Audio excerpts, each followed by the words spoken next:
எல்லாருக்கும் வணக்கம். நான் career guidance with Ravi Prasad YouTube சேனல்லேருந்து பேசுகிறேன். நம்மளுக்கு TNPSC group two A exam வந்து செப்டம்பர் மாதம் வரப்போகுது.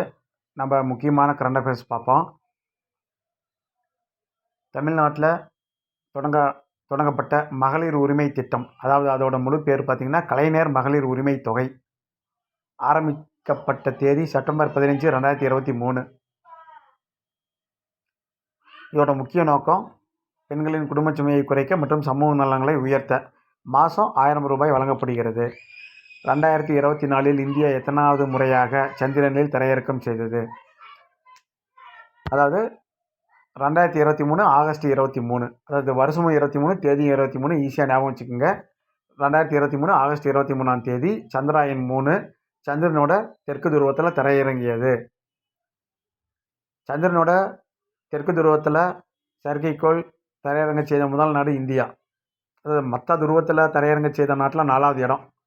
ஃபஸ்ட்டு அமெரிக்கா, ரஷ்யா, சீனா, அப்புறம் 4வது இடம். ஆனால் தெற்கு துருவத்தில் செயற்கைக்கோளை தரையிறக்கம் செய்த முதல் நாடு இந்தியா, ஞாபகம் வச்சுக்கோங்க. 2024 பாரிஸ் ஒலிம்பிக்கோட ஃபுல் டீட்டெயில்ஸ் வந்து பின்னாடி பார்ப்போம். 2024 வெளியிடப்பட்ட யுனெஸ்கோ உலக பாரம்பரிய பட்டியலில் எந்த இந்திய இடம் சேர்க்கப்பட்டது? ராஜஸ்தானில் இருக்கிற சிக்கா மாகாணம், அதாவது சேக்காபாட்டி ஹவேல்ஸ். தமிழக பட்ஜெட்டில் அதிக ஒதுக்கீடு செய்யப்பட்ட துறை கல்வித்துறை. 2024-25 வெளியிடப்பட்ட தமிழ்நாடு நீர்ப்பாசன கொள்கை எந்த நோக்கத்திற்காக? நீர் வளங்களின் ஒருங்கிணைந்த மேலாண்மை. 2024 G20 உச்சி மாநாடு எங்கு நடைபெற்றது? Brazil, Rio de Janeiro. 2024க்கான இந்தியாவின் பொருளாதார வளர்ச்சி பர்சன்டேஜ் எவ்வளோன்னு ஐஎம்எஃப் எவ்வளோ சொல்லுதுன்னா 6.8%. 2024-25 தமிழக அரசு வெளியிடப்பட்ட புதிய தொழில் முனைவோர் கொள்கை எந்த குறிக்கோளை உடையதுன்னு பார்த்தீங்கன்னா, இளைஞர்களுக்கு தொழில் பயிற்சி, உலக சந்தையில் இணைப்பு, நிதி மேலாண்மை இதை சம்மந்தப்பட்டது. அதாவது ஸ்டார்ட் அப், ஸ்டாண்டப்புங்கிற 2 டேர்ம்ஸ் இருக்குது. ஸ்டார்ட் அப் அப்படின்னா இளைஞர்களுக்கு தொழில் பயிற்சி, ஸ்டாண்டப் அப்படின்னா எஸ்சி எஸ்டி மக்களுக்கு தொழில் பயிற்சி. ஸோ ஸ்டார்ட் அப் உள்ள வித்தியாசத்தை பார்த்துக்குங்க. 2024ஆம் ஆண்டுக்கு அமைதிக்கான நோபல் பரிசு பெற்றவர் யாருன்னு பார்த்தீங்கன்னா, கென்யாவை சேர்ந்த அலிஸ் முவாங்கி. என்ன காரணத்துக்காகனா வறுமை ஒழிப்பு மற்றும் பெண்கள் உரிமைக்காக.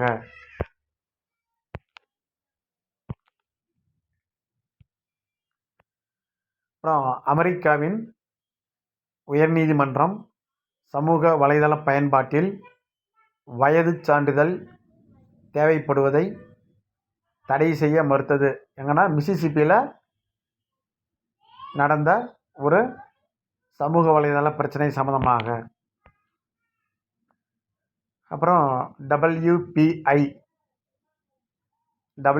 இண்டெக்ஸு எவ்வளோ வந்து குறைஞ்சிருக்குது அப்படின்னா, இந்த 2 இயர் ஆஃப் லோ எவ்வளோனா -0.58%. ஜிஎஸ்டி சீரமைப்பு. இந்திய அரசு 2025 எத்தனை ஸ்லாப்னா டயர், 1 டயரா 2 டயரான்ட்டு. இந்திய அரசு 2025 எத்தனை டயர் கொண்ட ஒரு சோதனை விதமான ஜிஎஸ்டி சீரமைப்பை பரிந்து 2 டயர் ஸ்டாண்டர்டு, அதாவது 2 கட்ட ஜிஎஸ்டி சீரமைப்பை பரிந்துரைத்தது. 2 டயர். பிரதமர் வேலைவாய்ப்பு திட்டம், அதாவது விக்சித் பாரத் ரோஜ்கார் யோஜனா PMVBRY 2025 ஆகஸ்ட் 15 சுதந்திர தினம் அன்னைக்கு தான் மாண்புமிகு பிரதமர் அறிமுகப்படுத்தி விட்டுருக்காரு. என்ன காரணத்துக்காகனா ஃபார்மல் எம்ப்ளாய்மெண்ட்டை ஊக்குவிக்க. அப்புறம் பேல்பூஞ்சியில் பாதிப்பை ஏற்படுத்தும் தண்டுவலி நீளமான கொரோனா போன்ற ஒரு வைரஸோட பேர் என்னன்னு பார்த்தீங்கன்னா PLV1. 2025 இந்திய அரசு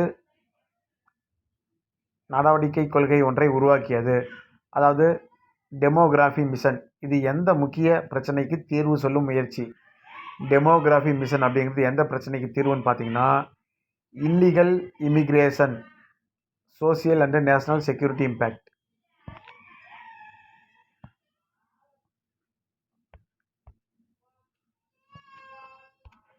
அப்புறம் இந்த உங்களுக்கு சில ஹோம்ஒர்க் கொடுக்குறேன், இதெல்லாம் ரெடி பண்ணி வச்சுக்கோங்க.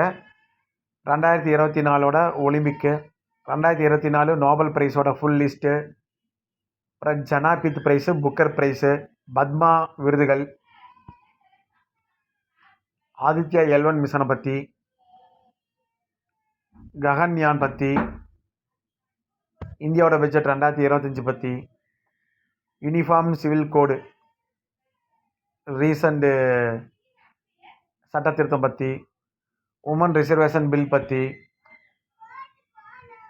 UNCOP 2024 செபித்த கார்பன் குறைப்பு மாநாடு பற்றி. ஸோ கரண்ட் அஃபேர்ஸில் இதெல்லாம் முக்கியமாக கேட்கப்படுகிற கேள்வி, அதை பார்த்துக்குங்க. அப்புறம் 2025 தமிழ்நாட்டில் முதல் கண்டக்டர் உற்பத்தி பூங்கா எங்கு தொடங்கப்பட்டது? நோட் பண்ணி வச்சுக்கோங்க.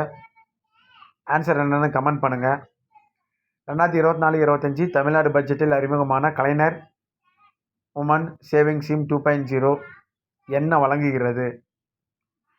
2025 இந்தியாவின் G20 ஷெர்பா யார்? 2024 தொடங்கப்பட்ட மக்களை தேடி மருத்துவம் 2.0 முக்கிய இலக்கு என்ன? 2025 இந்தியாவில் தொடங்கப்பட்ட முதல் ஹைட்ரஜன் ட்ரெயின் எங்கு இயக்கம் ஆரம்பித்தது? அயோத்திதாச பண்டிதர் சுயமரியாதை என்ற சொல்லை எப்பொழுது பயன்படுத்தினார்? பெரியார் 1925 தொடங்கிய சுயமரியாதை இயக்கத்தின் முக்கிய கோஷம் எது? ஈவேரா ராமசாமி செய்ய வேண்டியது சுயமரியாதை என்ற கட்டுரை முதலில் எதில் வந்தது? சத்தியவாதி பத்திரிகையை வெளியிட்டவர் யார்? சோசியல் ரிஃபார்ம்ஸ் தொடர்பான தர்மபால சங்கம் யாரால் நிறுவப்பட்டது?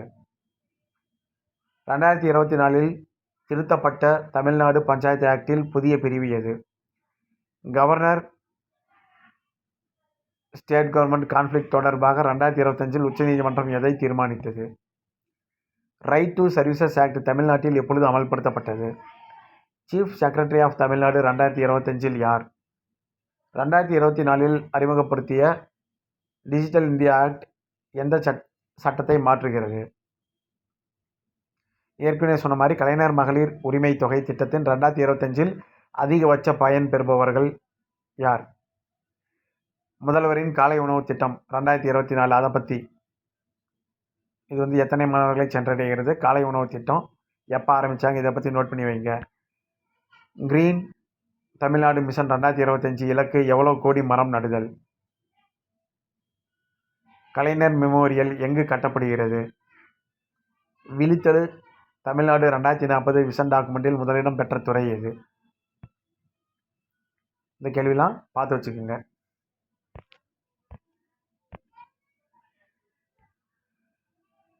இன்னும் சில முக்கியமான கேள்வி பார்ப்போம். 2025 ஆண்டு குடியரசு தினத்தின் தலைப்பு என்னன்னு பார்த்தீங்கன்னா, Viksit Bharat at 2047 inclusive development. அதாவது ஜனவரி 26, 2025. அதாவது குடியரசு தினத்தின் தலைப்பு இது. சுதந்திர தினமில் குடியரசு தினத்தின் தலைப்பு. 2024 டிசம்பர் மாதத்தில் நடைபெற்ற COP கார்பன் குறைப்பு மாநாடு எங்கு நடைபெற்றது? அசர்பைஜானில் நடைபெற்றது. 2025 ஆண்டுக்கான யுனெஸ்கோ உலக புத்தக தலைநகரம் பிரேசில் ரியோ டி ஜெனீரோ. 2024 ஒலிம்பிக்கில் இந்தியா வென்ற பதக்கங்கள் மொத்தமாக 7 பதக்கங்களை வென்றிருக்குது. 7 எப்படின்னா 2 தங்கம், 3 வெள்ளி, 2 வெண்கலம். 2024 செப்டம்பர் மாதத்தில் நடைபெற்ற G20 உச்சி மாநாடு எங்கு? Rio de Janeiro. 2024 Sahitya Akademi விருது பெற்ற தமிழாசிரியர் யாருன்னா சு வேல்ராஜ். அது எந்த நூலுக்காகனா தீங்கொட்டி அப்படிங்கிற நூலுக்காக. 2024 அக்டோபரில் ஜனநாயக தூதர் விருது பெற்றவர் யாருன்னு பார்த்தீங்கன்னா மரியா ரெசா. இவங்க பிலிப்பைன்ஸ் பத்திரிகையாளர். 2024 நவம்பர் மாதத்தில் அமைதிக்கான நோபல் பரிசு பெற்றவர் நர்கிஸ் முகமதி, ஈரான். 2025 ஆண்டுக்கான யுனெஸ்கோ உலக பாரம்பரிய பட்டியலில் புதிதாக சேர்க்கப்பட்ட இந்திய தளம் என்னன்னு பார்த்தீங்கன்னா சோலாப்பூர் பஹ்மனி. நினைவு சின்னங்களில் சோலாப்பூர் பஹ்மனி, மகாராஷ்டிரா. அதை ஒரு குறிப்பிட்ட இடத்த சேர்த்திருப்பாங்க. அது ராஜஸ்தானில் இருக்கிற சிக்கோனா, அது வேறு. இது நினைவு சின்னம் என்னன்னு பார்த்தீங்கன்னா சோலாப்பூர் பஹ்மனி, மகாராஷ்டிரா. 2024-25 தமிழ்நாடு அரசின் மகளிர் உரிமை தொகை செப்டம்பர் 15, 2024. 2025 ஜனவரி மாதத்தில் இந்தியாவின் 2025 ஜனவரி மாதத்தில் இந்தியாவின் முதல் செமிகண்டக்டர் உற்பத்தி ஆலையை தொடங்கிய நிறுவனம். ஃபாக்ஸ்கான் வேதாந்தா ப்ராஜெக்ட் எங்கன்னு பார்த்தீங்கன்னா குஜராத். 2024 ஆகஸ்ட் மாதத்தில் சந்திராயன் 3 எந்த தேதியில் சந்திரனின் வெற்றிகரமாக தரை இறங்கியது? ஆகஸ்ட் 23, 2024. 2025 ஜனவரி மாதத்தில் அறிவிக்கப்பட்ட இந்தியாவின் புதிய தேர்தல் ஆணையர் சஞ்சய் குமார் சிங். 2024 டிசம்பர் மாதத்தில் பாலஸ்தீன நாட்டு உரிமைக்காக ஐநா வாக்கெடுப்பு முடிவு என்ன? பெரும்பான்மையினால் ஆதரவு பாலஸ்தீனத்துக்கு. 2025ஆம் ஆண்டுக்கான சென்னை புத்தக கண்காட்சி எப்போது நடைபெற்றது? ஜனவரி 3 to ஜனவரி 17. 2024ஆம் ஆண்டுக்கான ஜேம்ஸ் டைசன் விருது பெற்ற இந்தியர் ஆரியன் குமார். இந்த ஆரியா கூட ஒரு குத்துச்சந்திர படத்தில் நடிச்சுப்பார் இல்லைங்களா? அதை கம்பேர் பண்ணிக்க வேண்டியதுதான். 2024 செப்டம்பரில் பாரத் ரத்னா பெற்றவர் கார்த்திக் சுப்ரமணியன், மருத்துவர். 2025 ஜனவரியில் உலக பொருளாதார மாநாடு வேர்ல்டு எக்கனாமிக் ஃபோரம் WEF எங்கே நடந்ததுன்னு பார்த்தீங்கன்னா தாவேஸ், சுவிட்சர்லாந்து. 2025 ஐக்கிய நாடுகள் பொதுச்சபை தலைவராக தேர்ந்தெடுக்கப்பட்டவர் டெனிஸ் பிரான்சிஸ். நம்ம ரொம்ப நாளாக இதுக்கு முன்னாடி படிச்சிருப்போம், நம்ம இந்தியாவை சேர்ந்தவர் கோபி அண்ணான்ட்டு. அந்த மாதிரி தான் இப்போ ஐக்கிய நாடுகள் பொதுச்சபை தலைவர் யாருன்னு பார்த்தீங்கன்னா டென்னிஸ் பிரான்சிஸ். ஞாபகம் வச்சுக்கோங்க. நன்றி.